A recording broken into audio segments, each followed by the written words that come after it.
Matyash. Got a satsang this Sunday. You guys are welcome. I had a question. It sounded very authentic. He's like, look, sometimes we exaggerate things too. Like, so we don't know how bad the world is. That's what I'm trying to say. Now that could mean that could mean two different things. It's not as bad as we think it is, or it means it's like we're on the verge of like, okay?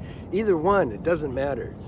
But people get worked up about this stuff, you know, especially, see, you notice I don't make videos like they're coming to get us, the dark energy's getting really strong, all that stuff, right? It's not the way to do it. I need to expose all this negative things that are going on. I mean, people are so identified with that character, thinking that they're like helping people. I'm trying to show everybody like how bad it is and all that stuff. So can't you feel vibrationally that it's very heavy? The highest thing to do, you recognize your own light, focus on yourself, realize this planet's not your home, this body's not you.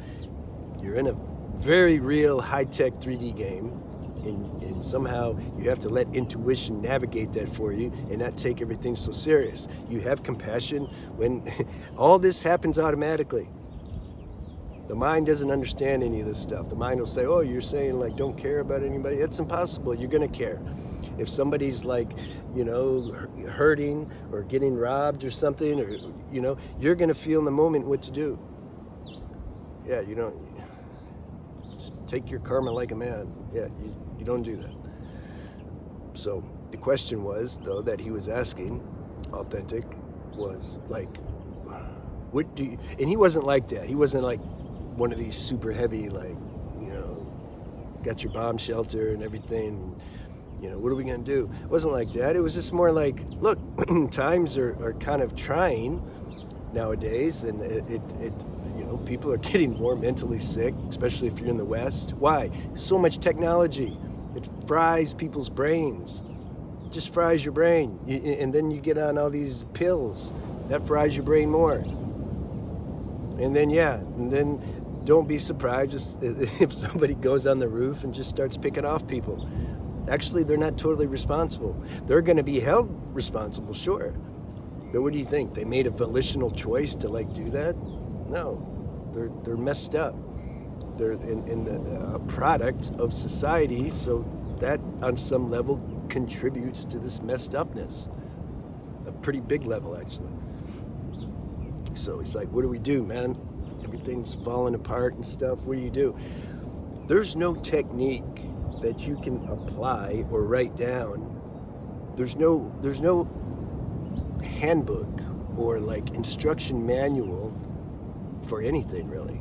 Not anything in the spiritual realm. How to awaken, how to, you know, be stable in when the matrix is like appearing that it's falling apart and you're gonna fall apart with it. The more one realizes that there's no technique and there's no instructions on how to like be happy or be secure or be comfortable or be spiritual. It's like when you try everything and it just keeps failing, like you find your new yoga program. Well, this is a really good yoga program. I do my I do my pranayama. Okay, gets me like tuned. Then I do some asanas. Then I'll do some bandhas, some mudras, some kriyas. Whoa, I'm getting way up there now. Okay, and then I'm gonna top all that off with some pranayama again. Then I'm gonna meditate. I found like this is the science. This is what you do, and then you'll come into samadhi. That's what I try to do. There's no like shortcut though. There's no loophole. The mind wants instructions. It wants tangible techniques, and like I'm not here to give any of that. I'm here to do the opposite, to tell you there's no techniques.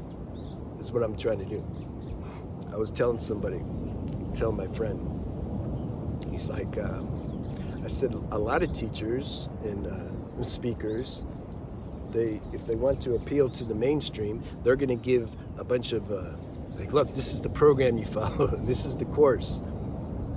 I'm surprised Eckhart started some course. I don't know. I don't know if he did it. Maybe this is the thing. You get compromised when you start to become like a foundation, or, that's why Papaji never wanted to do that, because now they're selling or at least they did before, I think, presence courses.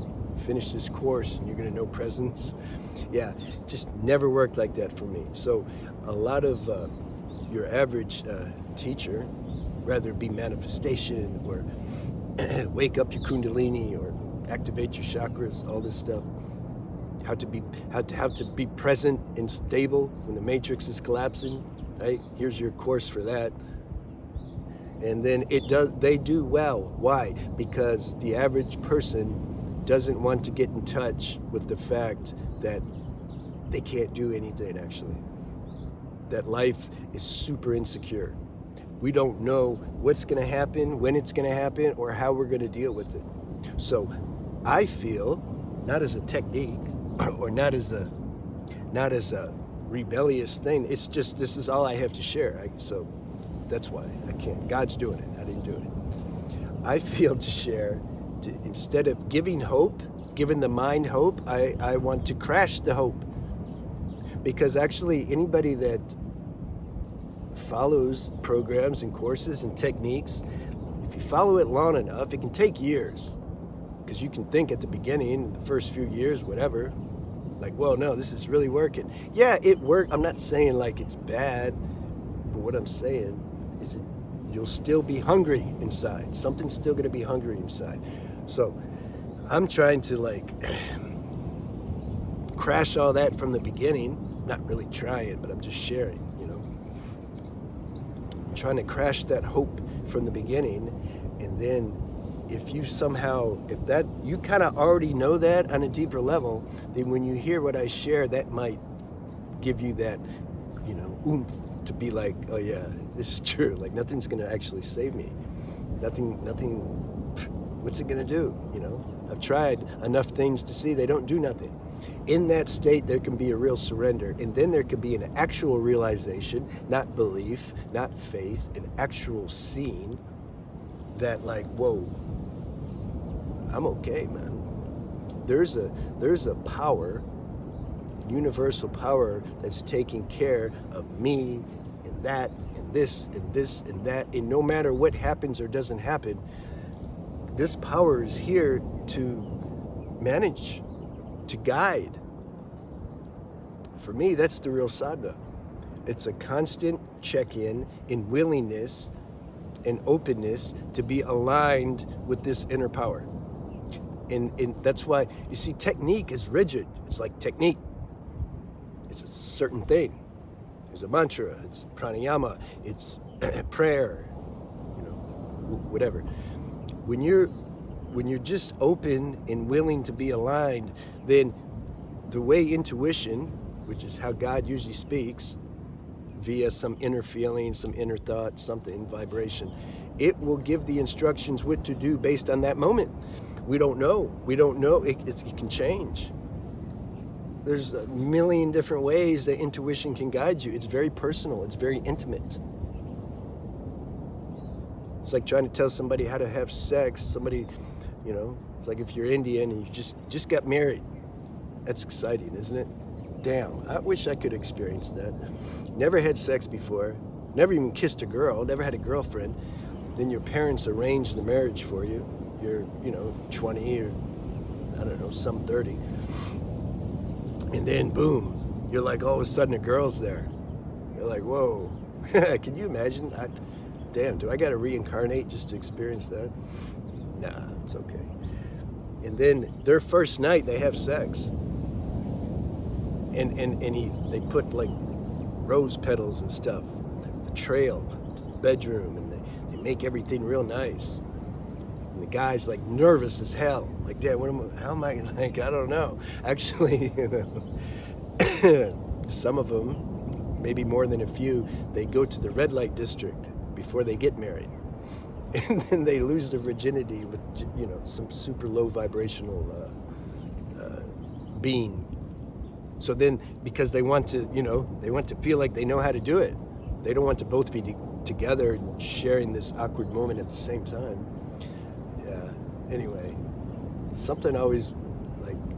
I somehow appreciate that situation in my imagination. Anyway. Okay, but why did I bring that up? I mean, I feel it was worth bringing it up because I like talking about it anyway. I brought up this arranged marriage, and I don't know, but before that, I was talking about how, like, we can't control anything, man. Yeah, that's the main point. I want to somehow summarize that because we're almost out of time. Something lets go and realizes, like, I can't do this. There's no techniques that are going to help me. There's great power in that realization. So I'm trying without trying to get people to that point. Yeah, because then we can experience what this true universal power is together in the moment. And I think I don't know if I finished my thought. I was talking about how intuition guides us in the moment. When we're just open and willing, God, show me what to do. But don't, and you can be guided in a million different ways. We don't know.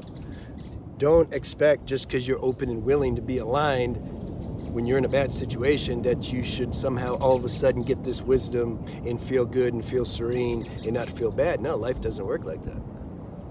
You may be like in a very tough situation. God help me, God help me. Why don't you help me? I'm trying to be aligned. Yeah, have you guys felt that before?